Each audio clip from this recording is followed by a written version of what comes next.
지난주 말씀에서 원망에서 비롯되어 구제 사역의 업무를 처리할 7지사를 뽑게 된 경위를 보았습니다. 그리고 뽑히는 기준은 그 6장 3절에 보시면 성령과 지혜가 충만하여 칭찬받는 사람이었다라고 되어 있습니다. 이게 기준이었다라는 거죠. 그런데 우리 성경 번역으로 보면 마치 성령과 지혜라는 두 가지 조건으로 칭찬받는 사람 중에서 뽑았다 그런 것처럼 보이지만, 성령과 지혜의 사람일 뿐만 아니라 사람들 사이에서 칭찬받는 사람, 평판이 좋은 사람, 그 사람, 이 세 가지 조건을 통해서 뽑으라 라는 말씀입니다. 그런 의미에서 현대 교회에서 그 직분자를 뽑을 때에 구약의 시대처럼 제비를 뽑지 않고 선거를 하는 것도 사실은 성경적인 근거를 어느 정도 가지고 있다라고 할 수 있겠죠. 이렇게 해서 7명의 집사가 뽑히는데 사도들은 그들을 둘러싸고 안수해 줍니다.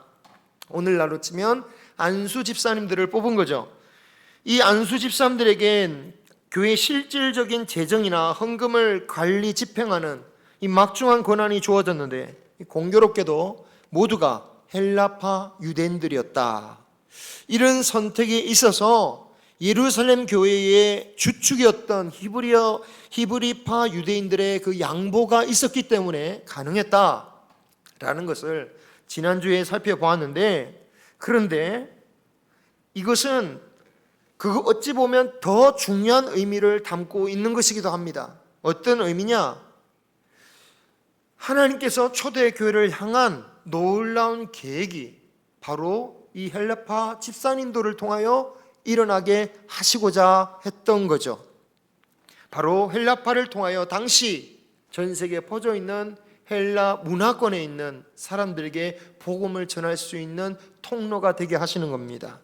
당시 정치적으로 군사적으로는 당연히 로마의 시대라고 할 수 있겠지만, 문화적으로만 보면 그리스 헬라 문화가 자리 잡고 있었죠. 교회의 전원 헬라파 집사님들로 세워진 것은 이처럼 세상에 복음을 전하고자 하는 하나님의 뜻이 담겨져 있었다라는 거예요. 너무 과한 해석이 아니냐? 아니, 집사님들이 세워진 계기가 무슨 거룩한 목적으로 세워진 것도 아니고 원망하면서 그 문제 때문에 뽑은 건데 어떻게 이들로 세계에 복음을 전하시고자 하는 하나님의 뜻을 세웠냐라고 할 수 있겠죠. 그런데 여러분, 실제로 하나님께서 이 집사님들을 그렇게 사용하셨다라는 거죠. 그 대표적인 예가 스데반 집사님입니다. 놀랍게도 하나님은 사도와 다름없이 이 스데반에게도 8절에 보시면요, 똑같이 은혜와 권능으로 표적과 기사를 행하게 하셨다라고 하고 있죠. 사도들이 버거워하던 매일매일의 구제 사역을 하느라 사도들만큼 말씀과 기도에 집중할 수 있는 것도 아닌데도 하나님은 스데반 이 집사에게도 똑같은, 사도와 똑같은 은혜와 권능을 충만케 하셨다라는 거예요. 평신도 직분자들이었지만 단지 행정의 일만 하라는 게 아니라, 그것 때문에 부르신 게 아니라 그들을 통하여서도 세상에 복음을 전하기 위해서 그들을 부르셨다라는 것을 알 수가 있는 겁니다. 그들뿐만 아니라 우리 모두가 그러한 부르심을 받은 것임을 우리 깨닫기 원합니다. 그 부르심에 따라서 뭘 주십니까? 은혜와 권능과 직분을 주시는 거죠. 우리가 어떤 직분과 사명을 받든 복음 전파를 위한 부르심과 결코 무관하지 않다라는 것을 우리는 기억해야 됩니다. 우리의 일만 하면 되는 게 아니라 이를 통하여 예수 이름이 전해지느냐 아니냐, 내가 찬양을 하면서 예수 이름이 나타나느냐 아니냐, 내가 청소를 하면서 주님의 이름이 높여지느냐 아니냐, 우리가 그냥 평신도라도 내가 거리를 가면서 나를 통하여 예수 그리스도 이름이 아름답게 나타나느냐 아니냐. 지금까지 살펴본 사도행전에서 일어난 모든 표적들이 다 복음 전도를 위한 것임을 볼 수 있습니다. 심지어 제자들이 감옥에서 풀려나는 것까지 무엇을 위했던 거죠? 다 복음을 위해서 풀려나게 하신 거예요. 불편해서 풀어주신 게 아니에요. 힘들어서 풀어주신 게 아니에요. 답답해서 풀어주신 게 아닙니다. 복음 주신 그 부르심을 위해서 주님께서 역사하셨다라는 거예요. 그래서 우리가 정말 은혜와 권능을 바라려면 먼저 우리의 부르심에 대한 소명을 깨닫고요, 그 소명을 따라 살아야 되는 거죠. 그럼 우리에게 필요한 것은 어떻게 하고요? 그런 것은 누가 하는 걱정이다? 이방인들이 하는 것이다.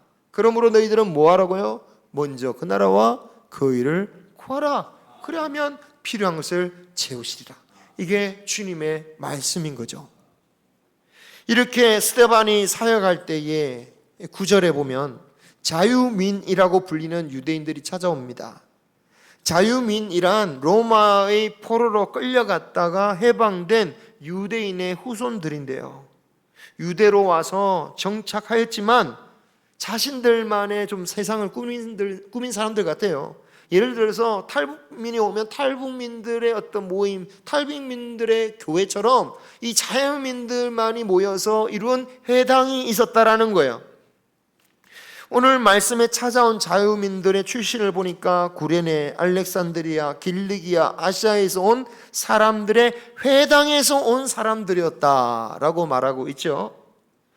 이 지역 다 헬라 문화 지역에 속했던 겁니다.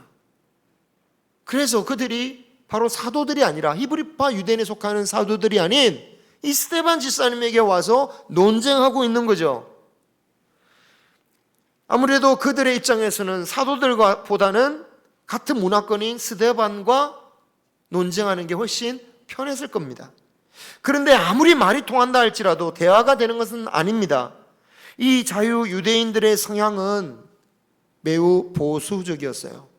아마도 헬라 문화 속에서 살던 그들은 유대인으로서의 정체성을 지키기 위해서 세상으로부터 뭔가 좀 지키려고 하고 방어적인 그러한 모습을 띌 수밖에 없었을 겁니다.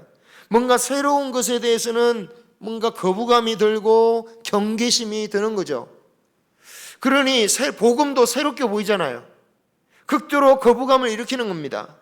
그래서 그들은 스데반에게 질문하면서 논쟁하기 시작하는데, 그들이 논쟁하는 것은 진리를 알기 위함이 아니에요. 저 복음이 어떤 거가 좀 정말 받고 싶다 그런 차원이 아니라 그냥 말 그대로 논쟁, 싸우기 위해서 온 것입니다. 그런데 스데반 집사님이 어떻게 합니까? 지혜와 성령으로 말했다. 그러니까 그들은 도무지 스데반을 당해낼 수가 없었다라고 나와 있죠. 그렇죠? 10절에 지혜와 성령으로 말했다라는 말씀은 하나님의 말씀과 영으로 그들에게 증거했다라는 것이고, 그들이 당하지 못했다라는 것은 어떤 하나님의 말씀으로도, 그들이 어떤 신앙으로도 이 스데반의 그 말씀에 반박할 수가 없었다라는 거예요. 그럼 이렇게 말씀으로나 신앙적으로 진 거죠. 그러면 받아들여야 되는 거죠. 그런데 그들은 받아들이지 않습니다. 여러분, 진정한 신앙이란 무엇일까요? 기존에 믿던 것을 무조건 고수하면 되는 것입니까? 그 기존에 고수했던 신앙이란 정말 변질되지 않은 것이 맞습니까? 하나님의 말씀을 새롭게 깨닫는 것이 필요합니다. 늘 새 노래로 찬양하라고 새롭게 깨달은 뜻이 뭘까요? 다른 뜻을 찾으라는 뜻이 아닙니다. 본질적인 말씀을 깨달아야 되는데 우리가 그대로 세상은 바뀌고 문화는 바뀌고 우리의 필요는 바뀌는데 습관, 전통을 그대로 갖고 있으면요, 본질이 바뀌게 돼 있어요. 똑같은 걸 하지만 똑같은 게 아닌 거죠. 그래서 우리는 날마다 새롭게 주 앞에서 깨달아야 되고 말씀을 새롭게 묵상해야 된다는 거예요.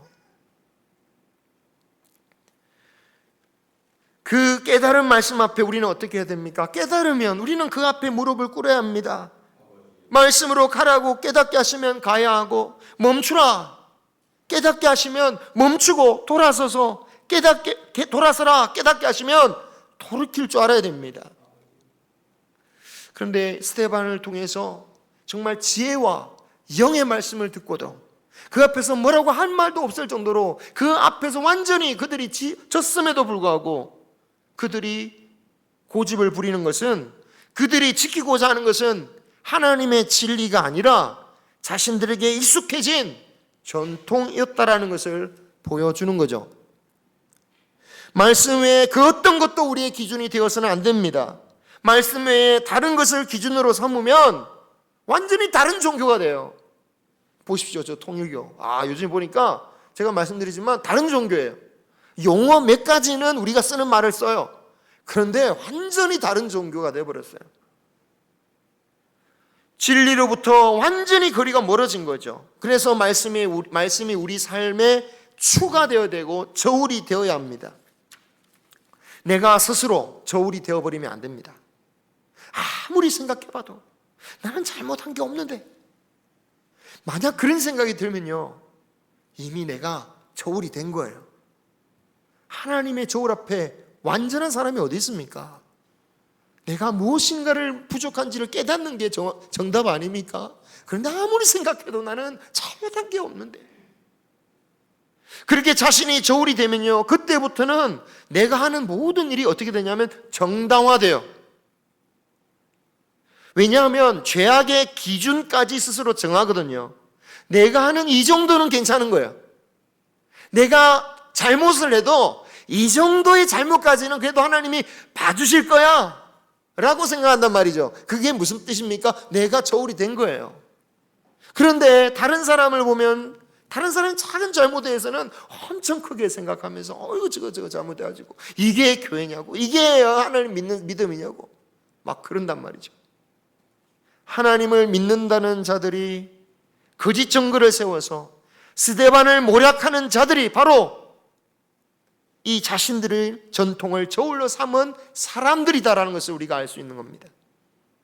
말씀으로 저울을 삼았다면 이 자유민 유대인들은 결코 스데반을 반대하기 위해서 거짓 증인을 세울 수가 없을 거예요. 말씀이신 하나님을 믿는다면서 십계명의 말씀을 어기는 일을 하고 있습니다. 진리를 수호한다고 하면서 거짓을 신봉하고 있습니다. 하나님을 믿는다고 하지만 정작 하나님을 부정하고 있는 거죠. 이런 일은 정치 모략꾼들이 잘하는 일입니다. 자신들의 목적을 이루기 위해서는 진실이 중요하지 않습니다. 진리가 중요하지 않습니다. 목적을 이루는 방법이 정당한 겁니다.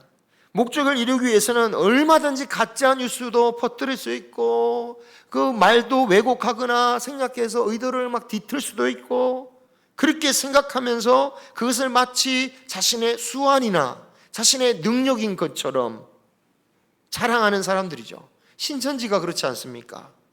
말로는 진짜 신앙을 부르짖어 현혹하고 자신들이 진짜 하나님의 종인 척하지만 실질적으로 자기 자신을 숭배하고 말씀이 아닌 거짓을 수단으로 삼는 그런 사람들이죠. 이 자유민 유대인들이 바로 그런 죄를 저지르고 있는 겁니다. 그들은 사람들을 매수하여서 스데반으로부터 모세와 하나님을 모독하는 말을 들었다, 직접 들었다, 거짓 증언하게 만들고요, 유대 백성과 장로들, 서기관들을 부추겨서 공회로 잡혀오게 만듭니다. 자신들뿐만 아니라 다른 사람들까지 유혹하여서 함께 거짓에 빠지게 만드는 자들이죠. 그 거짓 증인들은 공회에서 스데반이 성전과 율법을 거슬러 말했다, 그가 이곳을 헐어버리고 율법을 뜯어 고칠 것이라고 고발합니다.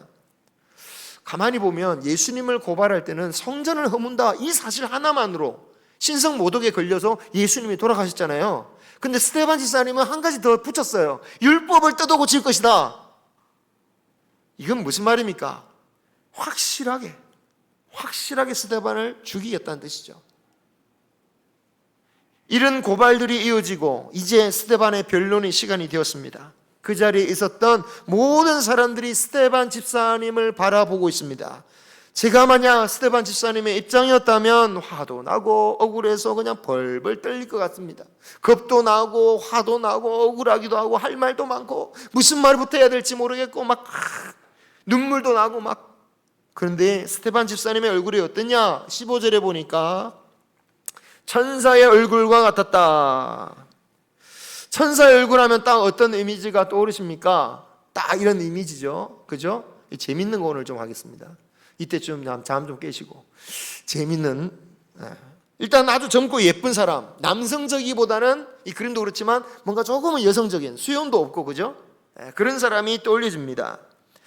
보는 사람으로부터 언언한 미소, 보는 기쁨과 평화를 느끼게 하는 얼굴. 그래서 이 본문을 가지고 이 설교 말씀하시면 꼭 이렇게 나오죠. 천사의 얼굴이 됩시다. 천사의 얼굴이 됩시다. 우리가 사랑하는 여러분, 하나님의 복음이 있는데 우리가 얼마나 아름다운 미소를 지어야겠습니까? 그러니까 제가 그런 설교를 못해요.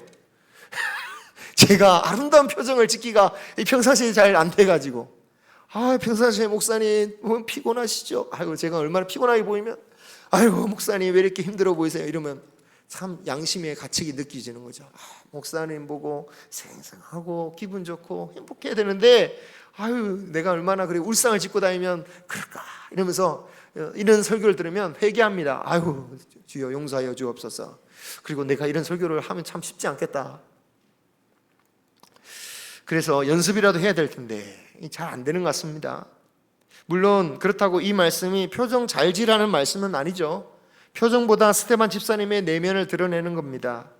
그러다가 저는 문득 지금 우리가 생각하는 이런 이미지가 과연 2000년 전에도 똑같이 생각했을까?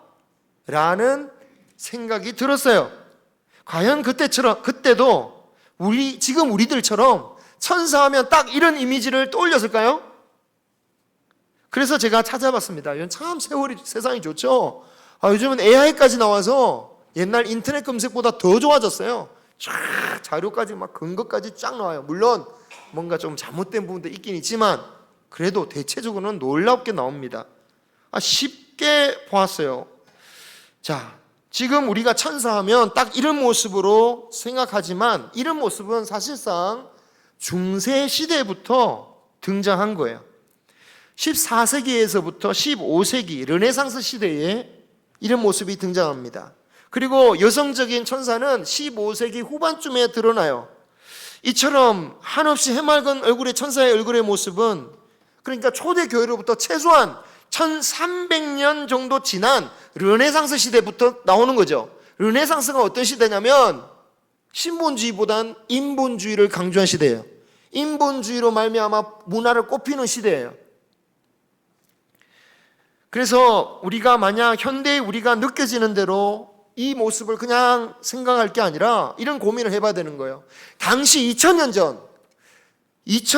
전 성경의 시대 사람들이 떠올렸을 만한 천사의 얼굴이 무엇이었을까?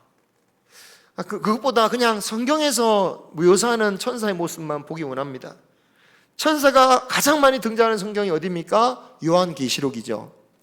요한계시록 4장에 보면 이 하나님의 보좌, 그 보좌를 둘러싼 그 바로 옆에서 하나님을 찬양하는 네 생물이 나옵니다. 이런 모습이에요. 또 다르게 표현하면 이렇게도 되고요.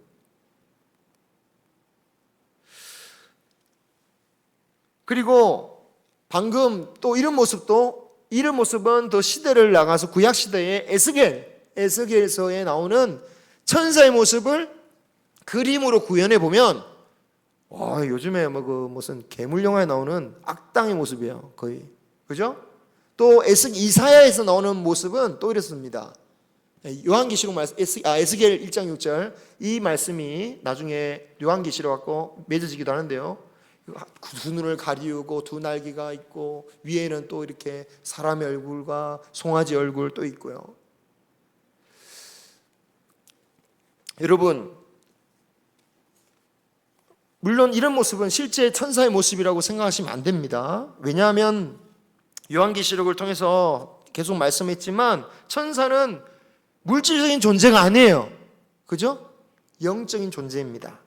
이런 무슨 모습은 사실 천사가 나타내는 권위, 지혜, 능력, 역할, 눈이 많은 것은 그만큼 다 본다는 뜻이에요. 날개는 그만큼 성도를 보호해준다는 것이고요. 인간은 지혜를 나타내고 소는 어떤 풍성함, 그리고 또 사자의 모습은 용맹함과 권위와 능력, 그것들을 상징하는 거죠. 진짜 천사가 이런 모양이라고 생각하면 아닙니다. 영적인 존재잖아요. 그렇기 때문에 사실은 이 모습은 물질적인 어떤 육체적인 모습을 묘사한 게 아니라 이 역할, 능력, 그 지혜를 나타내는 것이기 때문에 사실 그래서 다른 성경에 나오는 천사의 모습은 또 달라요. 아브라함이 부지 중에 만났던 천사들이 있습니다. 어땠습니까? 그냥 사람의 모습이었어요. 야곱이 밤새도록 씨름했던 천사 역시 그냥 사람이었죠. 성경에 그 외에도 천사가 많이 등장하는데요. 그런데 천사의 모습을 묘사한 경우는 예언서, 이사야, 에스겔, 요한계시록 같이 하나님의 메시지를 담게 하기 위해서 선포하는 그 천사의 모습을 형상할 때만 나오지 다른 데는 묘사가 되지 않아요. 그렇다면 여러분, 주로 말씀을 선포했던 천사의 모습을 형상했다는 것은 무엇을 의미하느냐? 하나님의 권위, 말씀의 권위와 능력과 지혜를 나타내는 거예요. 그렇다면 스데반 얼굴이 천사와 같았다라는 말한 그 의미가 무슨 뜻입니까? 아름다운 미소를 지었다라는 의미가 아니에요. 그보다는 사실상 하나님의 말씀을 전하는 존엄하고 위엄 있는 천사의 모습이었다라는 거예요. 스데반 설교의 내용은요, 우리 추수감사절을 지낸 다다음 주에 나누겠지만, 이 천사의 얼굴에 천사의 얼굴을 한 스데반이 그 설교를 한 내용을 보면 미소를 지으면서 들을 만한 설교가 아닙니다. 스데반의 설교는 사실상 유대인들이 예수 그리스도를 영접하지 못했던 그 제약된 속성을 지적하는 거예요. 그들의 죄를 낱낱이 까발리는 설교를 했던 거예요.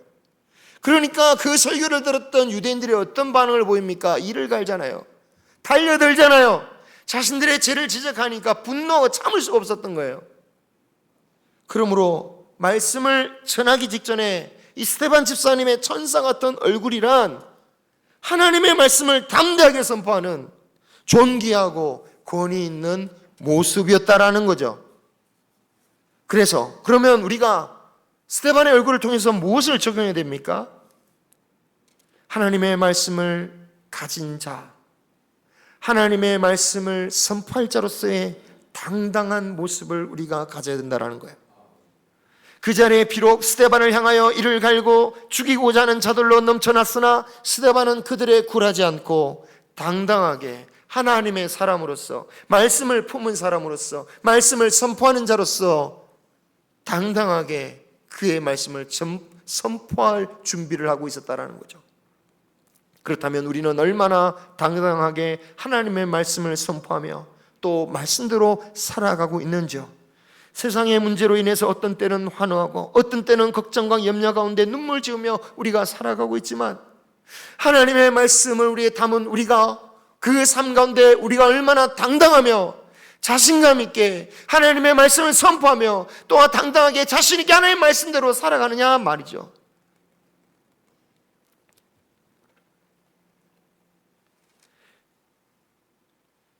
과연 죽음을 앞두고도 말씀을 선포하며 존귀하게 나타났던 스데반처럼 우리도 어떤 형편에서도 존귀한 자로서 말씀을 따라가며 살아가는 저와 여러분이 되시기를 주님의 이름으로 축원합니다. 비겁하지도 말고 비굴하지도 말고 참된 생명과 참 진리를 따르는 자의 모습으로 살아가기를 원합니다. 재산이 부족하고 몸이 아프고 몸이 힘들고 그거에 대해서 부끄러워하지 말고 하나님 말씀 가진 것으로 담대히 살아가는 저와 여러분 되기 소망합니다. 스데반에게 나타났던 천사의 얼굴이 죽음의 위협 앞에서 드러났던 것처럼 천사의 얼굴은 우리에게서 정말 우리의 위기 때에 그 진정한 가치를 드러나게 될 것입니다. 여러분, 걱정 근심 없이 세상의 영화 영광을 누릴 때야 누구든지 천사의 얼굴처럼 존귀한 자처럼 살 수 있겠죠. 품위를 지키고 담대한 척 살아갈 수 있을 것입니다. 리비아의 독재자였던 카다피, 그는 권력을 쥐고 있을 때 자신의 동상까지 만들어가면서 자신을 그토록 존귀한 자로서 지켜 세웠습니다. 하지만 여러분도 다 보셨겠지만 그가 시민들에게 붙잡혀 매맞고 처형당하기 직전의 모습은 공포에 질리고 비참한 자의 모습 그 자체였습니다. 물론 어떤 악인들은 죽을 때까지도 존귀하게 장례식을 치르기도 하지만, 그러나 결국 죽음 뒤에 심판받을 때의 그 비참함이란 가다피의 최후 그 이상의 것이 될 것입니다. 우리 안에 자리 잡고 있는 하나님의 말씀을 의지하여서 담대하게 살아가고 하나님의 진리를 선포할 수 있는 우리 성도님들이 되시기를 소망합니다. 말씀대로 살아가는 것을 부끄러워하지 아니하고 하나님 말씀대로 살아가는 것을 자랑스럽게 여기며 그 믿음으로 살아가기를 소망합니다. 그런 사람의 얼굴이 어떤 사람 같다? 천사의 얼굴과 같은 거죠. 천사의 얼굴. 그게 천사의 얼굴이에요. 그냥 계속 웃기만 있는 그런 사람이 아니고 정말 말씀 가운데 담대한 사람. 물론 담대하면 미소도 나오겠죠. 여유가 생기겠죠. 그죠? 근데 제가 마지막으로 이 말씀을 볼 때마다 항상 궁금한 게 하나 있었습니다. 그때 당시 스데반의 얼굴이 천사의 얼굴과 같았다라고 하는데 그때 당시 누가는 없었잖아요. 누가가 직접 본 거 아니거든요. 누구 하나 그 자리에는 이 누가에 대해서 스데반에 대해서 호의적인 사람도 그 자리에는 아무도 없었습니다. 사내들인 공회 전부 다 그렇죠? 다 예수님을 스데반을 공격하는 사람들이에요. 누가 스데반의 얼굴이 천사 얼굴 같다 이런 사람이 이럴 사람들이 없는 거죠. 그럼 도대체 누가 그 자리에서 스데반의 얼굴이 천사의 얼굴과 같았다라는 것을 증거해 줬을까? 누가와 동행했던 바울이었겠구나. 바울이 그 자리에 있었잖아요. 스데반의 죽음을 보았고 설교를 들었습니다. 비록 그때 당시에는 스데반이 이단이고 그래서 스데반이 죽는 거 당연하다라고 생각했지만 이 사도 바울이 나중에 예수님을 만나고 어떤 일이 벌어집니까? 사흘간 눈이 멀어요. 그죠? 3일 동안 아무것도 안 보여요. 그때 과연 그에게 가장 먼저 떠올랐던 사람은 누구였을까? 어쩌면 오늘 말씀에 그날 이 스데반이 담대하게 하나님의 말씀을 선포하던 그 스데반 집사님의 얼굴이 떠올리진 않았을까? 그리고 확실한 것은 그 얼굴을 누가와 동역자들에게 교회에 전해 주었죠. 저는 비록 직접적으로 스데반이 바울을 직접 가르친 것은 아니었을지라도 바울이 스데반의 영향을 받았다라고 봅니다. 이런 암시가 나와요. 같이 한번 읽어볼까요? 시작. 성 밖으로 내치고 돌로 칠세 증인들이 옷을 벗어 사울이라는 청년의 발 앞에 두니라. 바로 이 장면이 스데반 집사님이 죽기 직전의 모습이거든요. 사람들이 화가 나서 설교를 듣고 스데반을 돌로 치려 할 때에 증인들이 자신들의 옷을 사울에게 맡깁니다. 당연하지. 활동이 불편하니까 옷을 맡길 수도 있지. 그렇지만 이것을 굳이 기록한 이유가 있겠죠.